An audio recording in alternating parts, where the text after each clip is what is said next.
et loolu nag li ma bëgg a wax rek mooy ñu xam ne tey la ñu ëpp engagement tey la ñu ëpp détermination tey la ñu ëpp li nga xamante ni mooy xeex bi ñu war a def damay jox président après Thierno Alassane Dogo ñëw.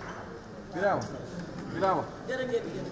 Birama. xanaa askan wi li fi xew tey ñëpp a ko gisandoo ñëpp a ko ànd gisandoo te li fi xew tey jéggi na dayoo mooy député boo xam ni mu ngi ànd ak yar mu ànd ak teggin àndul ak benn vi taxaw ci règlement intérieur bi laaj parole ñu jox ko ñee tontu mu war a tontuwaat parce que le règlement bi wax Ousmane Sonko bañ ne du ko may droit bi ñun ñëpp ñu àddu ci ñun ñëpp ñu taxaw wax ci Ousmane Sonko bañ ne du ko def moom Ousmane Sonko nag liñ ko doon yàgg a waxal tey wane na ko mais wanu ko Sénégal àddina bi yëpp ba mu wërngal këpp la ko wan ko ni moom du démocrate wan ko ni moom dictateur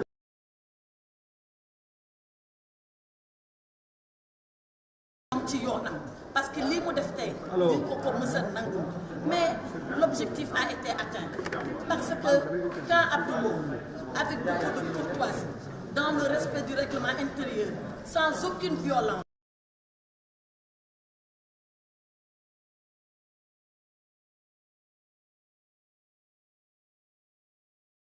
Ousmane Sonko lui-même, nous dénonçons cela et ce qui est inadmissible et ça l'Assemblée le payera cher, l'État du Sénégal le payera cher. Mettre des gendarmes dans l'hémicycle, nous savons ce que ça peut coûter à un pays, ce que ça peut coûter à sa démocratie. Voilà pourquoi nous avons demandé délibérément à Abdou Mbow, seul face contre les députés de PASTEF, seul face les gendarmes, de rester jusqu'à ce que les gendarmes entrent dans l'hémicycle et violent l'inviolabilité de l'hémicycle et le mettent dehors. C'est ce que nous cherchions quand nous avons compris que Ousmane Sonko était en train de vouloir nous imposer sa volonté. Voilà pourquoi nous avons résisté et nous allons continuer à le faire. Cette loi-là, ils veulent la voter, qu'ils la votent. Elle n'ira nulle part. Je ne suis pas dans le secret de Dieu. Elle n'ira nulle part parce que c'est une faction qui est en train de la voter. Elle n'ira nulle part parce que c'est une faction qui est en train de la voter. Elle n'ira nulle part parce que quand on vote dans la friction, dans le bruit, dans le chaos, et dans la fraction, et dans la faction, et dans le fracas, ça n'ira nulle part. La loi sera retoquée. Ils sont en train de s'amuser. Ils n'ont qu'à s'amuser puisqu'ils pensent que leur mandat est un amusement. Nous prenons notre mandat au sérieux parce que nous respectons le peuple. Eux ne respectent pas le peuple. Ils disent une majorité PASTEF. Oui, mais une majorité PASTEC. Gros du dehors et rien à l'intérieur. Voilà ce qu'ils sont.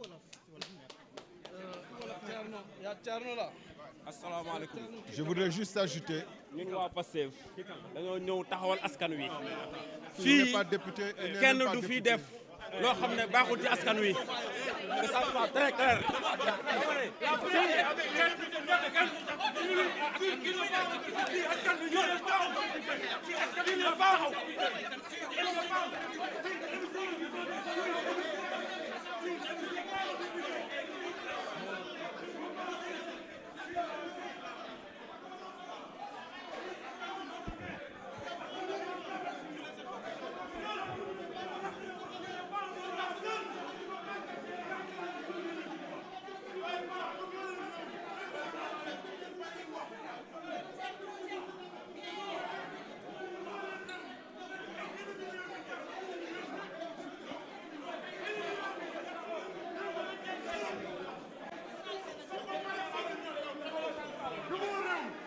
musoo bëgg réew mi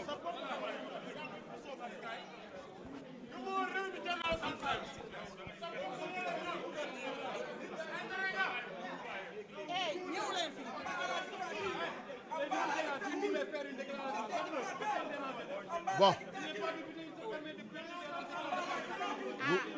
Vous êtes témoin et le monde entier est témoin du climat de haine, de violence inédite que le PASTEF a instauré au Sénégal. Pendant que l'économie du pays est en lambeaux, pendant que les jeunes chôment et que le désespoir est partout dans le pays, vous voyez le climat de haine et de violence qu'ils ont installé. Comment peut-on croire que cette réforme, cette révision de la Constitution qu'il tente, a pour effet d'améliorer le fonctionnement de la démocratie au Sénégal quand un député est empêché d'exercer ses droits les plus élémentaires conformément au règlement intérieur de l'Assemblée nationale. Le règlement intérieur de l'Assemblée nationale, tel qu'il a toujours été exécuté jusqu'à l'arrivée de ce président qui a fait forcing, qui a fait un coup d'État, le règlement intérieur a toujours prévu que le député a le droit à une question préalable et que si par extraordinaire, d'autres interviennent dans cette question préalable, notamment le président du groupe parlementaire de la majorité, il a le droit de reprendre la parole. Ça, c'est le règlement intérieur. Et il a toujours été pratiqué et exécuté comme ça jusqu'à ce matin. Mais un président qui a été installé dans la violation du règlement intérieur de l'Assemblée nationale, de la Constitution, un président de l'Assemblée nationale putschiste, c'est la première fois qu'on le voit. Mais c'est normal qu'il fonctionne suivant des règles de putsch en excluant et en refusant le fonctionnement de la démocratie. Ça, cela ne nous étonne pas. Li may wax ci wolof mooy am nañu droit fii taxaw def suñu liggéey ngeen gis ni président Assemblée nationale bi foqati poste président Assemblée nationale taxaw ñu teg ko ci lu dëppoowul ak charte Assemblée nationale bi ak charte réew mi bu ñëwee ne moom du doxal règlement intérieur comme niñ ko mës a doxal maanaam député am na droit def question préalable bu paree bu amee ñu ko tontu moom am na droit ñu delloo lu mu wax bu fekkee ni loolu la bañ te ñu mus ko pratiquer mu ànd ci ak député Pastef yoo xam ne comme ki mu njëkk a jox parole ñu nag ñoom 2024 def nañ fi lu ëpp fanweeri question préalable tey mu bañ ko ñooñu bu ñu bëggee gëmloo que les réformes bu ñuy def ngir gën a ñoŋal démocratie Sénégal loolu duñ ko gëm nekkul dëgg parce que gis ngeen ni démocratie Sénégal lu mu ñu may tey muy wax ci biir Assemblée nationale moom dafa ne loolu du am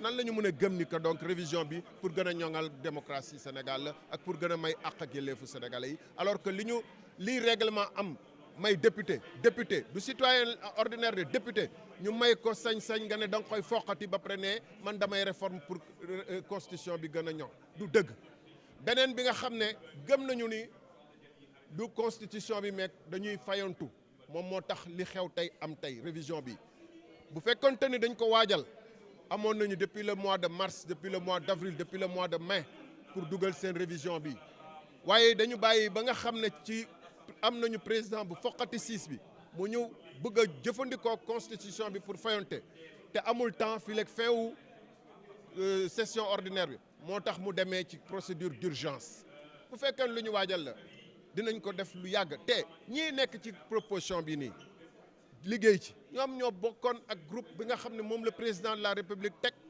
ngir ñu saytu ba bind avant projet yi bokk nañ ci ñu bind avant projet yi y compris ki fi ne woon ancien président de l'Assemblée nationale bokk na te di député bokk na ci ñu bind avant projet bi donc bu fekkee ni moom moo ñëwaat tey ñu ne Assemblée nationale amul sañ-sañ dañ ko war a yokkal sañ-sañ mais loolu dañ ko war a waxtaanee parce que ñoom ñoo bind avant projet bi changement de régime la ñu bëgg a def parce que am na ku ñëw président Assemblée nationale mënuñu def suñu constitution nag mbiru fayukaay maa ngi leen di gërëm di leen sant bu baax.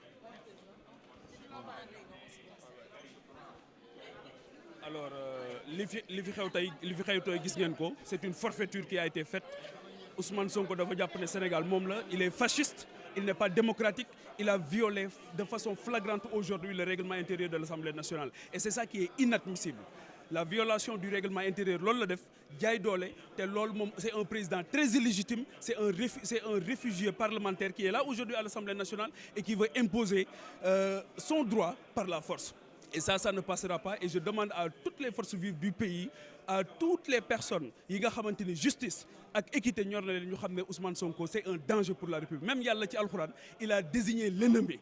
Aujourd'hui l'ennemi de la République a un seul nom et c'est Ousmane Sonko et sa clique, son camp et son clan. Et loolu je pense que tout le monde doit le savoir cette personne est antidémocratique et aujourd'hui ils amènent une réforme avec 9 vérités évidentes avec un mensonge qu'il veut faire passer. Et c'est ça le PASTEF, et c'est ça qui est inadmissible. Aujourd'hui, les députés de l'opposition ont été brimés dans l'hémicycle, et aujourd'hui, on se retrouve dans les couloirs en train de faire notre plaidoirie, parce qu'effectivement, avec Ousmane Sonko, c'est ça. Parce que c'est pas pour rien aujourd'hui qu'il prend comme modèle le Parti communiste chinois, et l'école du parti de PASTEF est partie même jumelée avec l'école du Parti communiste chinois, et ça, c'est un précédent extrêmement dangereux pour la démocratie de ce pays. On ne peut pas travailler dans ces conditions. Et c'est ça le PASTEF depuis 2022 avec le Yewwi Askan Wi. Depuis 2024, depuis 17 novembre 2024, c'est ça. Ils ont leur public, ils ont des gens, une majorité mécanique. Nous sommes littéralement insultés à chaque fois qu'on est en séance plénière. Et c'est ça qui est inadmissible. Même les ministres aujourd'hui, demain, il y a un débat d'orientation budgétaire. Même les ministres qui ne sont même pas dans les grâces aujourd'hui de Ousmane Sonko sont littéralement chahutés par même les députés du pouvoir. Ce qui est inadmissible. Pastef baaxul ci réew mi baaxuñu ci réew mi baaxuñu ci démocratie depuis 2 ans, bilan 0. Il a été renvoyé de la primature par insuffisance de résultats et aujourd'hui il se retrouve à pavaner à l'Assemblée. Mais c'est un changement de régime parce qu'aujourd'hui dañu bëgg a tas li nga xamante ni moom mooy le pouvoir. Comment voulez-vous qu'on demande à un président de la République qui a été légalement élu de partager son pouvoir avec le premier ministre qu'il a nommé, par exemple? Comment voulez-vous que l'Assemblée nationale puisse avoir la possibilité de convoquer, même dans le cadre d'une commission d'enquête,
Pourquoi ce changement-là?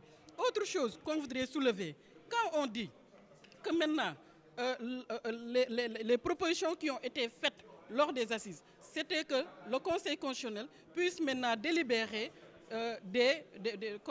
puisse statuer des délibérations de l'Assemblée nationale. C'est-à-dire que le Conseil constitutionnel ne se déclare plus incompétent.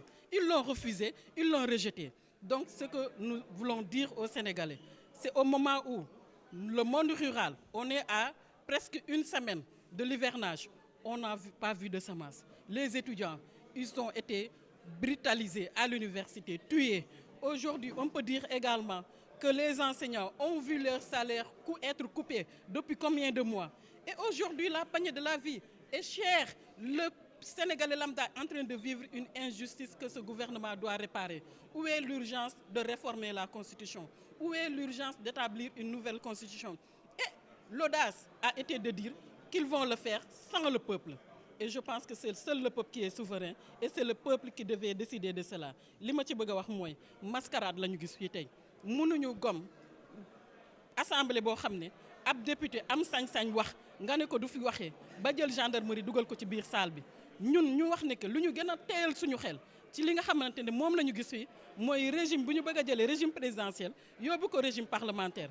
Parce que boo nee premier ministre président de la République amatul droit définir li nga xam moom mooy la politique de la nation. Donc à partir de ce moment da nga bëgg a xaaj li nga xam ne moom mooy pouvoir président de la République jox ko ci nga xam moom mooy premier ministre. May laaj sénégalais yi kan la ñu fal kan mooy rendre compte c'est le président de la République. Loolu mooy lu ñu njëkk a décrier leneen li nga xam ne njëkk nañ ko décrier mooy nan nga mën a ñëwee ci suñu Sénégal gi nga ne léegi assemblée nationale loo xam ne ñun ñëpp dañ koo mas a ñaawlu bi ci mujj mooy bi opposition defee recours article 54 de la constitution lañ visé pour wax ne que Ousmane Sonko warul nekk député.